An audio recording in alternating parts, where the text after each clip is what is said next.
Hey everyone, welcome to Logan's Mosh Pit. Glad to have you here. Do me a favor and please subscribe if you haven't already. Today we're going to add another installment of Rock and Read. Let's fly into Chapter 9 of My Life in the Eagles by Don Felder. Based on the thumbnail, Chapter 9 should be very special. So, let's catch up with Don. Chapter 9. I was 27 years old when I arrived at the record plant in West Los Angeles on 3rd and Wasinga, with my newly minted Les Paul guitar, an amp, and a few foot pedals. The plant was at that time one of the coolest places to record in LA, with its psychedelic fabrics, raw wood surfaces, and living room environment. Jimi Hendrix, Frank Zappa, the Velvet Underground, and the Woodstock soundtrack had all been recorded there. Everybody was waiting for me in the studio as I walked in with my instruments and a tasseled leather shoulder bag full of my wah-wah pedals, cables, and other toys. "Hey guys, how you doing?" I said as I set my stuff down. "Nice to see you again." The producer, Bill Seismic, introduced himself. He was a huge bear of a man, of Polish extraction with a handshake that could crush cans. Later I heard it was he who had decided that the band's attempt to play rock music needed stronger guitars to compete with the big rock bands like the Rolling Stones, The Who, and Led Zeppelin. Critics had accused the Eagles of being too laid back, even of loitering on stage. Fans simply couldn't rock to peaceful, easy feeling, and commercial success was slipping through their fingers. Bill, whose nickname was the Soul Pole, had asked the band if they knew any good incendiary guitar players. The reply was apparently unanimous: Don Felder. Joe Walsh had been considered briefly, but he had his own successful career as a solo artist and was considered a little too wild for the mellow Eagles. I felt entirely comfortable that day. I wasn't thinking, "Oh my God, it's the Eagles." They were friends, the same age as me, and although they had considerable chart success early on, their bubble was in danger of bursting, and I was very happy with the way my own career was going. This was just another session as far as I was concerned. I hoped it would buy a few extra things for the baby. Everybody was friendly as usual. Bernie seemed pleased to see me, although he was a little quiet. I put it down to some of the tensions he had already told me about and the constant jockeying for position among band members. I heard Don and Glenn ask each other, "Whose song are we going to work on next?" But there was nothing at that initial session that made me suspicious or uncomfortable. Each of the guys had his own unique character. Glenn Fry was a rebel without a cause from the Motor City, with his reflector shades, flipping an unlit cigarette in his hand and catching it, offering quick one-liners while constantly flicking his hair back off his forehead. Later I heard that his mother once said he was so ambitious he reminded her of a rattlesnake. That made him witty and beguiling, if a little unpredictable. Don Henley, the son of the manager of a Texas auto parts store, was more of a soft-spoken, introspective songwriter. He was an English literature major and wrote wonderful prose. He could take little snapshots of life in just 2 or 3 lines. Whenever he read out something he'd written, it sounded profound, especially to someone like me who had barely made it through high school. He'd sit scratching away at his legal pad, constantly listening to the last track or editing what he had just penned. He was always absorbed in literature of some sort and carried at least one book around in his shoulder bag. He was fair, rational, and level-headed, if a little moody sometimes. I liked him from the outset. Randy Meisner of Nebraskan farming stock was the nicest guy I ever played with in a band. No matter what went down, you could hang with Mise and have a laugh. Of German descent, he had been turned on to music by his father, a classical violinist. Naturally shy and quiet, he hated it when the attention was focused on him or his playing. But there were few occasions when I saw him unhappy or not putting a bright face on a situation. He looked very young and continually attracted the ladies with his cute looks. Randy's sole purpose in life was to have a few drinks, roll a few joints, and make everybody laugh. He was a wonderful Midwestern guy with a great heart and a loving soul. Bernie, meanwhile, was so brilliant musically that you could forgive him for almost anything. The only original member of the Eagles to actually hail from California, he could play bluegrass, rock and roll, or country music on any acoustic instrument. He was also high-strung and extremely headstrong. Being the oldest of so many kids had left him with an ingrained belief that he always had to fight for what he wanted. With that many people around the dinner table, if you didn't fight, you didn't eat. His argumentative nature and lack of diplomacy sometimes made him unpopular with those who didn't understand or know how to handle him. In a group situation, it could be explosive. Another person in the studio that day was J.D. Souther, probably the coolest person who wasn't in the Eagles, and one of the band's main ghostwriters. He should really have been the sixth member. He was a good singer, great to hang out with, warm and funny, and he could fill a pad with great lyrics right there on the spot. He started with the title New Kid in Town, for example, and had a large part of that song written before Glenn and Don got involved. JD's name appears in the credits, but he also co-wrote other stuff and helped refine many of the tracks. If JD was credited on a song, it was because it had originated with him, or he had made a real contribution, and he always came through. As for me, I was still Don Felder, the long-haired hippie in patchwork jeans with a deep South accent and a laid-back attitude. My wife was expecting our first child, and I was primarily there to play some good music, take the money, and meet up with some old buddies. Music was my life.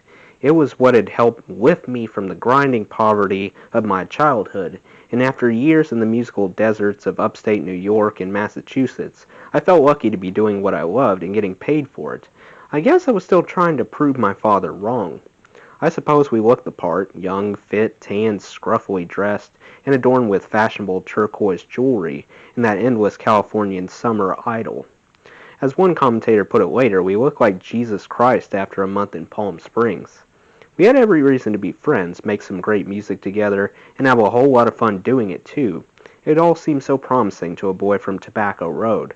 That first day I was asked to play slide on a song called Good Day in Hell, which Glenn and Don had written. Glenn, who was singing lead, liked what he heard of my guitar playing. He apparently told Bill Seismic afterward that I was Duane Allman reincarnate. The highest compliment anyone could have paid me. We cut the record after just 6 takes, which seemed a good omen.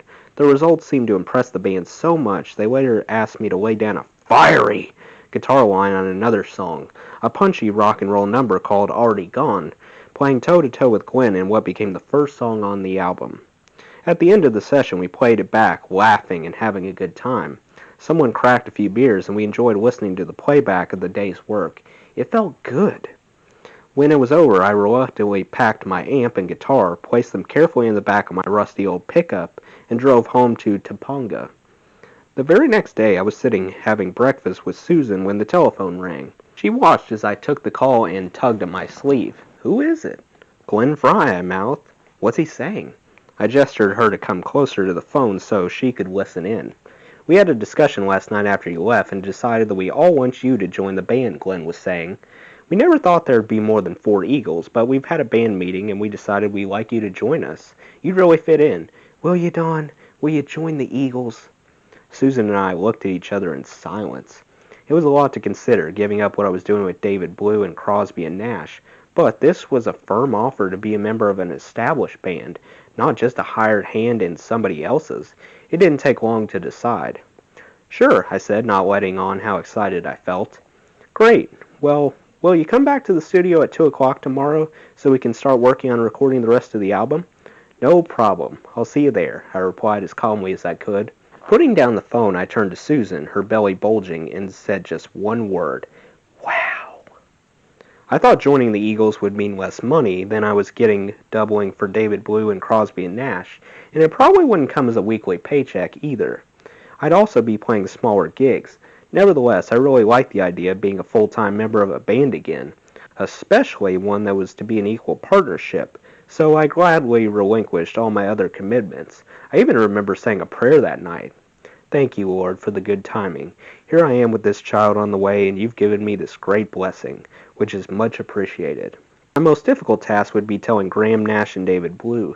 They had both been so kind to me, and I didn't relish having to break the news that I was leaving them just as they were about to go on tour. I knew they were flying into LA that very day in preparation for rehearsals the following week, so I went to see them later that night at the Rockstars Hotel, the Continental Hyatt House, known to all as the Riot House after Led Zeppelin rode their Harley-Davidsons down the corridor. Knocking on the door of Graham's room, I found him sitting cross-legged on the floor, hanging out and discussing the tour with a couple of other guys. "Hey, Graham, can I have a word with you?" I asked, and he stood up in one fluid movement and led me out onto his balcony overlooking Sunset Boulevard.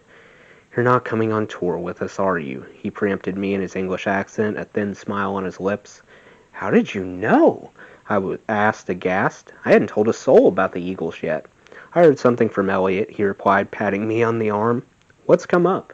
"The Eagles," I said, shrugging my shoulders. "They've asked me to join them, and although I really appreciate all the help and the breaks you've given me, I've agreed."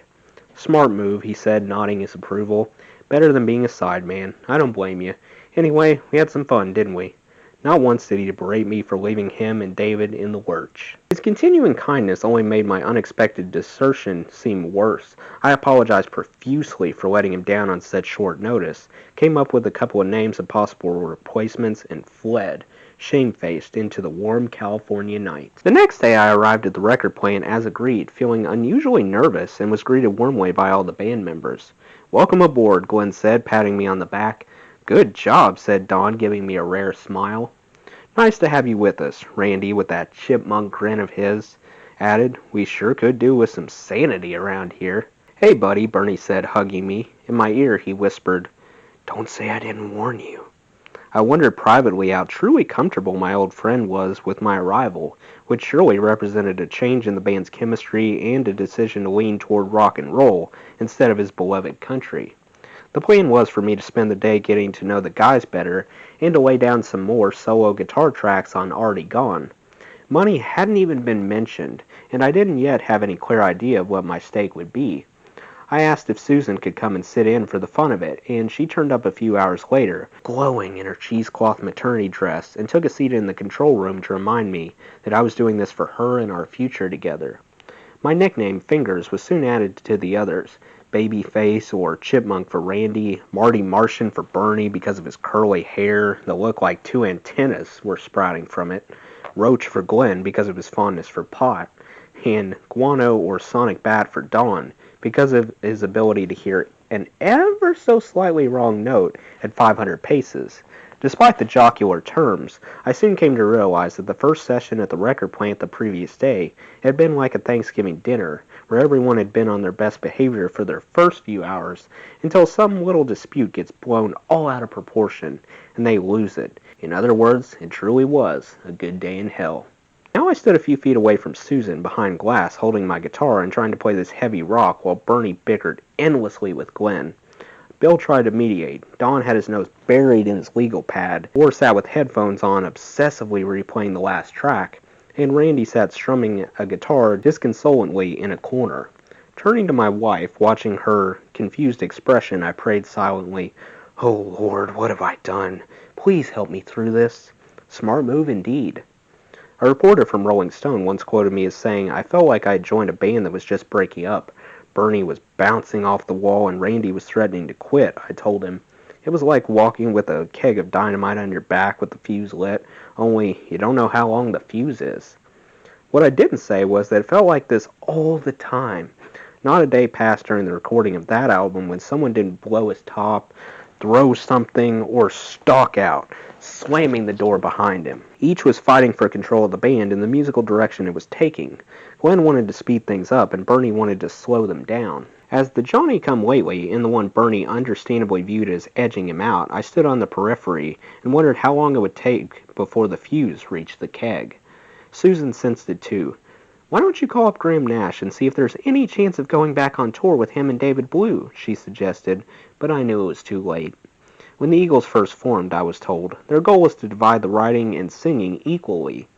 That way, they reasoned, nobody would become a star or feel like a sideman.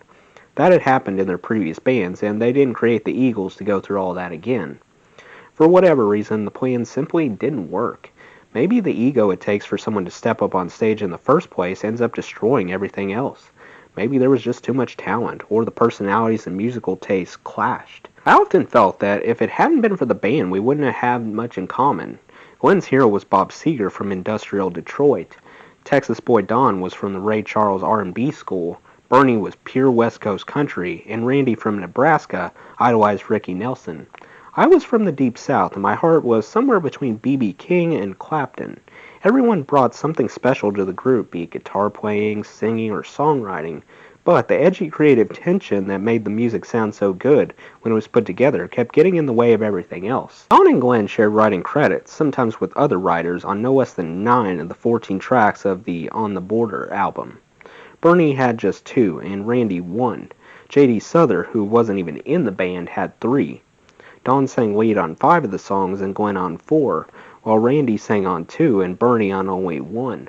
None of this made Randy and Bernie, suddenly relegated to the George and Ringo positions in Bernie's Beatles analogy, very happy.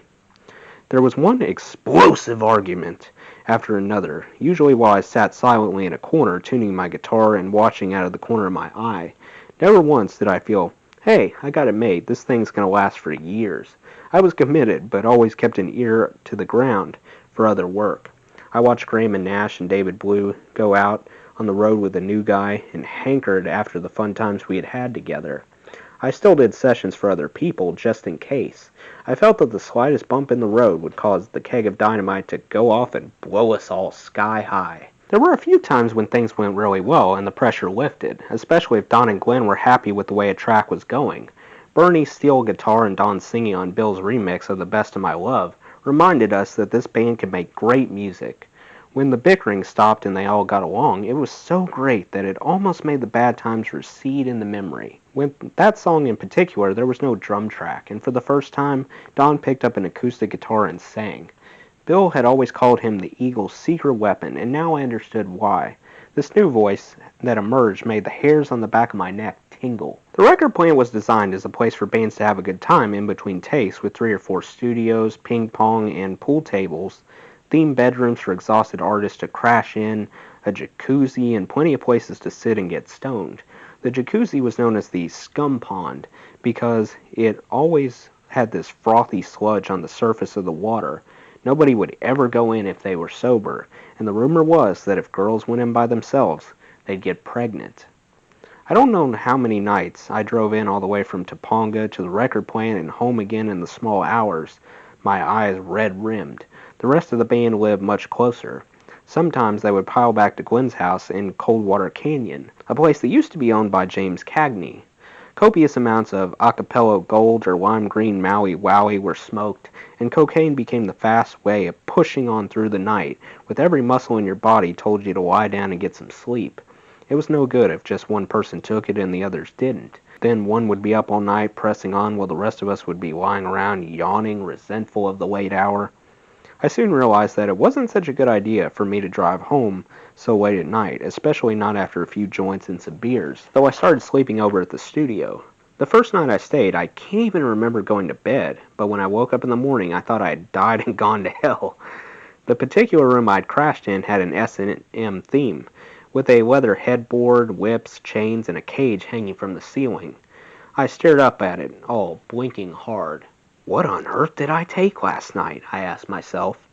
During that sojourn at the record plant, I also came to understand, for the first time, that being in a band as successful as the Eagles brought with it a tremendous amount of prestige as far as beautiful young women were concerned. There was no shortage of them around the studio, waiting in the wings to alleviate the tensions for my musical colleagues. Bernie had told me some wild stories of life on the road during tours, which almost made my hair curl as much as his.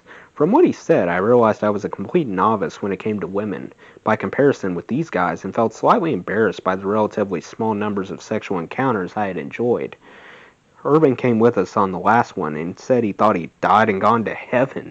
Bernie laughed. These girls just come crawling out of the woodwork and they'll do anything, I mean anything, to please you. Amazed and more than a little jealous of witnessing some of it firsthand, I had to constantly remind myself that Susan was waiting for me at home, our baby growing inside her. No thanks, honey, I'd say to a girl who threw herself at me. I'm really flattered, but I'm a happily married man. It was a supreme test of my willpower. Despite the continual infighting when we recorded it, On the Border became the Eagles' fastest-selling album, going gold 2 months after its release in March 1974. I was listed as a late arrival on the linear notes. The small contribution I made to the guitar section helped drive it up to number 17 on the U.S. charts.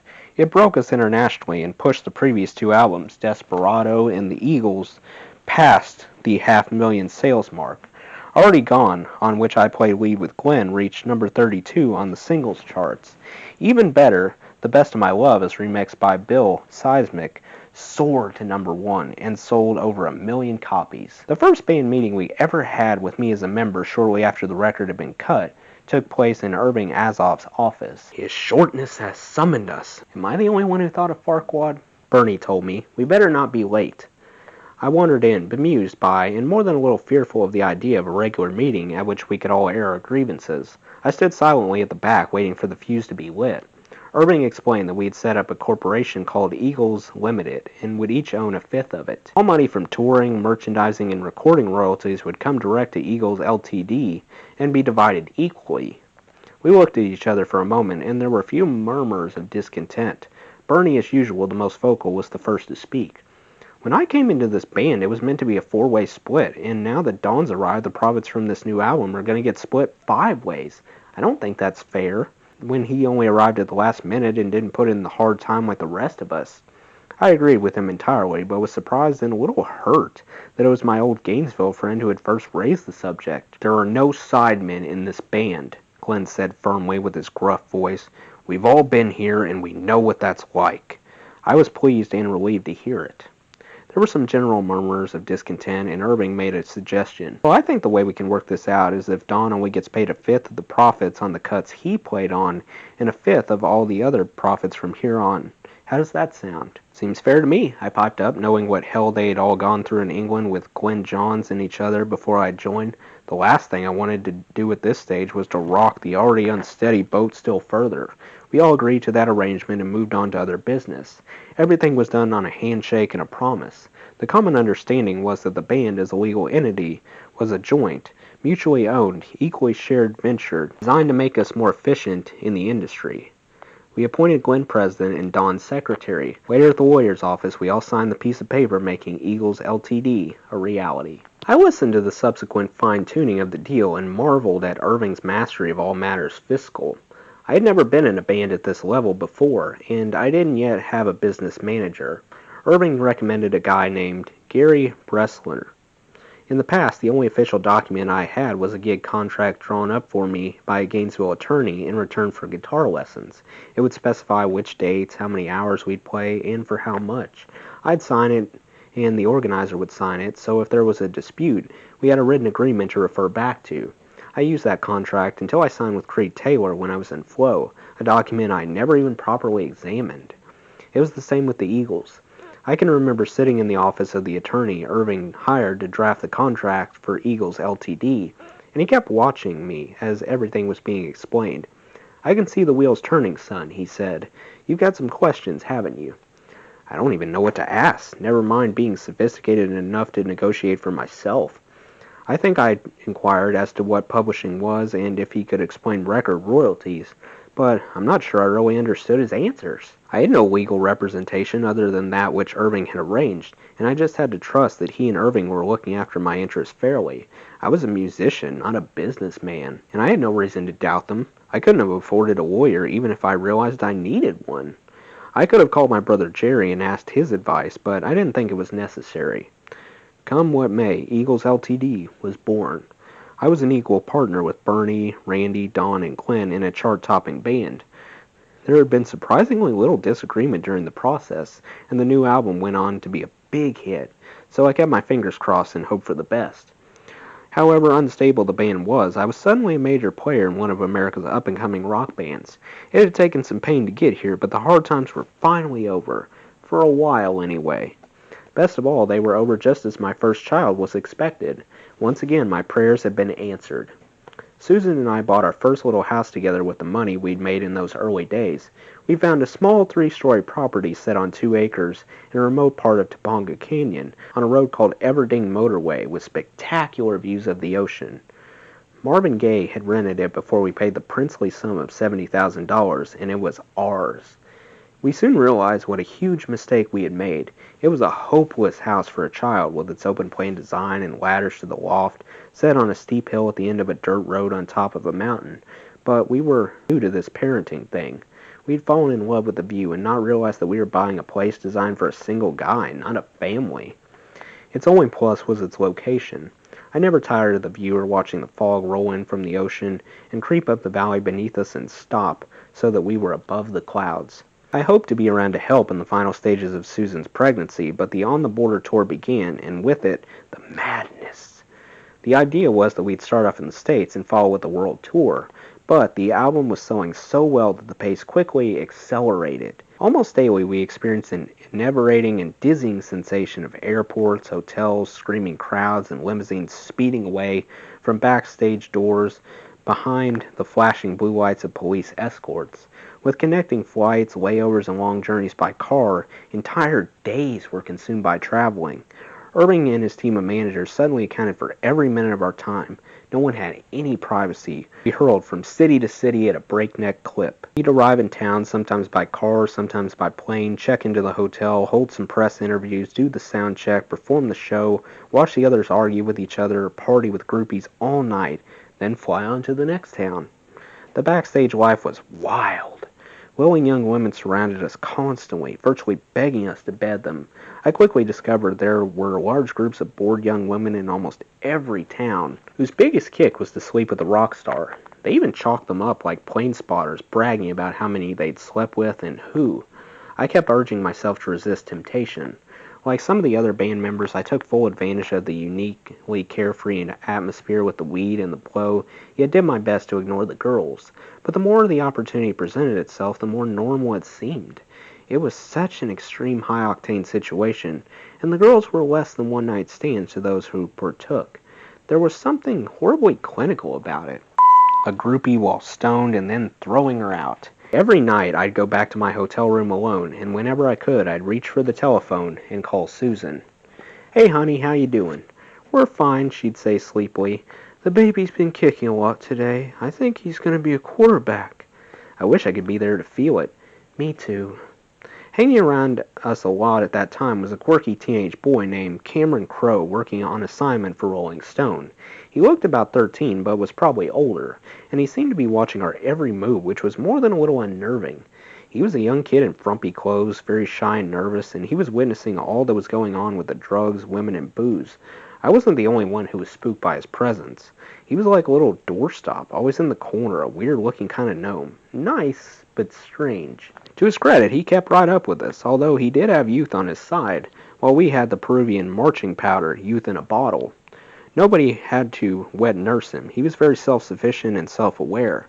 Most of the time he seemed harmless, like some innocent kid on a high school project following us around. He didn't seem like some big-shot reporter, and none of us could understand why they'd sent a child and not a real writer, although Don and Glenn did keep a close eye on him. It was kind of interesting to see him witnessing all this stuff for the first time, watching him watching us.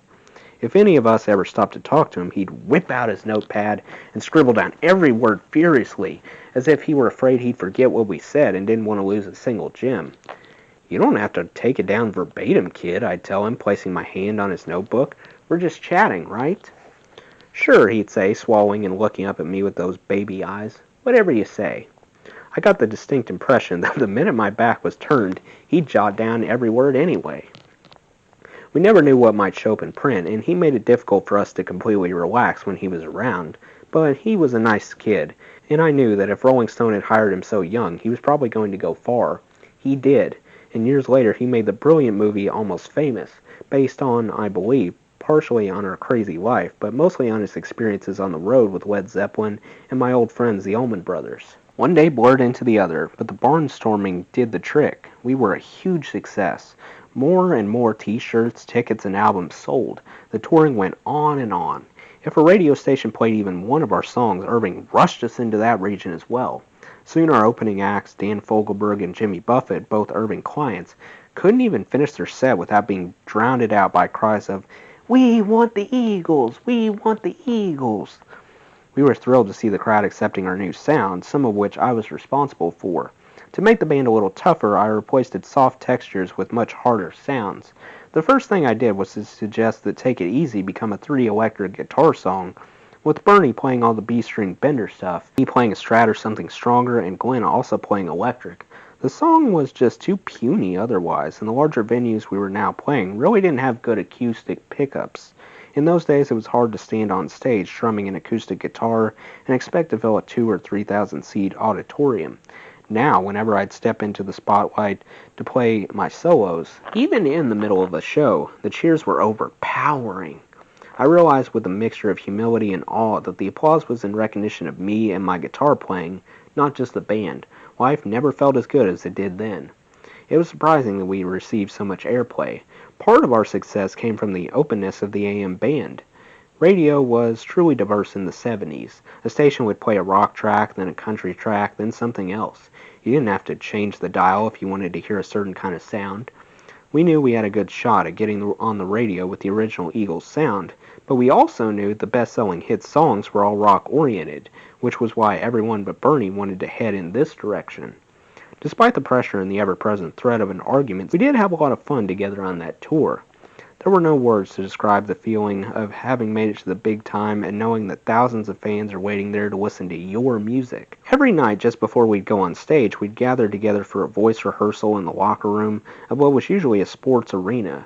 We chose the locker room for its privacy and the natural echo it provided. Huddling together, we opened our mouths in unison and practiced several oohs and ahs from specific songs like Take It Easy. Once we'd opened our throats and warmed up, we'd all sing Seven Bridges Road, a Crosby, Stills, Nash & Young style a cappella song written by Steve Young. No matter what the mood between band members or how bad things were, we always had that private rehearsal together, and then we went out on stage. The lights would come up, and we'd be standing there at a single microphone to open the show with that same melodic, lifting song. It blew people away. It was always a vocally unifying moment, all 5 voices coming together in harmony. I'd get goosebumps every night. Cocaine abuse continued to be rife. In those years, nearly everyone was doing it, from members of the band to the crew to the record executives. People would wander around asking, "Hey, you holding any?" At various times, they'd disappear off into the men's room and come back with white powder rings around their nostrils, a sure indication of what they'd been up to. "Hey, buddy, you're showing," one of us would say, pointing to the other's nose. A quick wipe on the back of the hand would solve the problem. Many of us still smoked a lot of pot and drank long-necked buds, but we rarely refused some blow. We were generally well coked up before we even appeared on stage, but our roadies had instructions to leave lines of blow on our amps so that between songs we could go back and bend over as if we were adjusting the knobs, when actually we were snorting in front of an entire live audience. The drugs must have affected our performance, but at the time, I thought we sounded just great. I doubt we could have continued at the pace we were being driven unless we'd had some chemical help. Cocaine offered us the chance to keep going, pushing ourselves to the absolute limits, when all we wanted to do was stop for a while and catch our breath. Then in April 1974, something happened to let me do so. The tour was going full tilt with 5 or sometimes 6 shows a week, but one of our final gigs for the first 6-week stretch was in a theater in Phoenix, Arizona, an amazing venue with a revolving stage. You'd play to a different part of the audience every few minutes, and the other band members could closely inspect the girls, who'd be invited backstage afterward. I was quite literally in a spin after the gig, and the backstage party that followed, where the usual amount of drugs and tequila were consumed. We caught the last flight back to LA and landed around 1:30 in the morning on April 6th. Almost too exhausted to leave the comfort of our seats. The plan was to jump in a fleet of rental cars and drive that night to Ontario Motor Speedway, about an hour east of the city. We were due to perform at one of the biggest gigs we'd ever played, the California Jam, in front of 300,000 people. The show was billed as the Woodstock of the West Coast, and fellow artists included Deep Purple, Black Sabbath, Emerson, Lake and Palmer, Black Oak, Arkansas, and Earth, Wind and Fire. I was walking through LAX feeling that bone-weary exhaustion that only a cocktail of drink, drugs, and sleep deprivation can bring, wishing I could just curl up and go to sleep in some quiet corner, when a message came over the paging system. "Mr. Felder, Mr. Don Felder, please come to the information desk immediately, where there is an urgent call waiting for you." My heart began pumping hard again, stirring up all the stuff I had taken the previous night. Susan? Could it be Susan? She wasn't due for a week or so, but as I ran over to the desk, I feared the worst. Grabbing the phone, I spoke into it breathlessly. "Hello? Dawn, it's Susan. The contractions have started, and they're getting real bad. I need you to come home. Now." Without hesitating, except for a quick word to the rest of the band, I grabbed my suitcase off the baggage carousel and ran to one of the waiting rental cars. "Go for it, man!" I heard Bernie scream behind me. "Tell Susan good luck from us," yelled Randy. I drove out to Topanga at breakneck speed. my eyes smarting with tiredness, my body being kept awake on pure adrenaline. Susan was in bed, breathing hard. I helped her get up and drove her to the Santa Monica Hospital on Wilshire and 14th Street. I didn't even have time to take my suede tassel sleeve jacket off. We agreed on natural childbirth, but it was a long and painful labor, and Susan really went through hell. There was a window right next to her bed, which looked out over the roof and the air conditioning ducts. From where I stood, and in my hazy mental state, suffering as I was from chronic sleep deprivation, it seemed as if the building was in labor too, wheezing out steam in time with Susan's heavy breathing. Back at the Ontario Motor Speedway, the band waited for word. They were due to go on at 2 o'clock that afternoon, and Irving had arranged for a helicopter at the Santa Monica heliport a few miles away to fly me to the gig if the baby was born in the morning. My deadline was 1 o'clock, and I was watching the time and urging this child to hurry up, not wanting to miss such an amazing gig. "Come on, Jesse," I'd urged the baby through Susan's convulsing tummy. I was convinced he was going to be a boy, and I'd already named him in honor of my kindly Uncle Buck. "Any time up to 12:45 would be fine. Just come out and meet us, son." "Don," Susan hissed through the pain, "don't you think I want him out as soon as possible, too?" "Sorry, honey." 1 o'clock came and went, and I called Irving up. "You'll have to go on without me," I told him. "This baby must be a Jackson Browne fan." Jackson, recently a father himself, had agreed to stand in and play for me. By the time Susan had dilated and was ready to go into the labor room for an assisted birth a few hours later, I was almost delirious with a combination of exhaustion, excitement, and nerves. I felt so faint I could easily have blacked out, but when our baby was born and handed to my wife, bloody and bawling, I somehow found enough strength in my legs to stand up and kiss them both. The physician let me cut the cord, and as I did so, I realized I was crying. Great droplets splashed down my face as I cradled our child in my arms. "Welcome to the world, Jesse Feldner," I told him, wetting his face with my tears. Looking up at Susan, her own face wet, I had never felt happier in my life. Well, that completes Chapter 9. I'm sure if you asked Don, he would say the birth of his son Jesse meant more to him than anything he accomplished with the Eagles. That does it for today's video, guys. I hope you enjoyed. Make sure to like, comment, and subscribe if you haven't already. I really appreciate the support. I'll see you next time. Until then, rock on.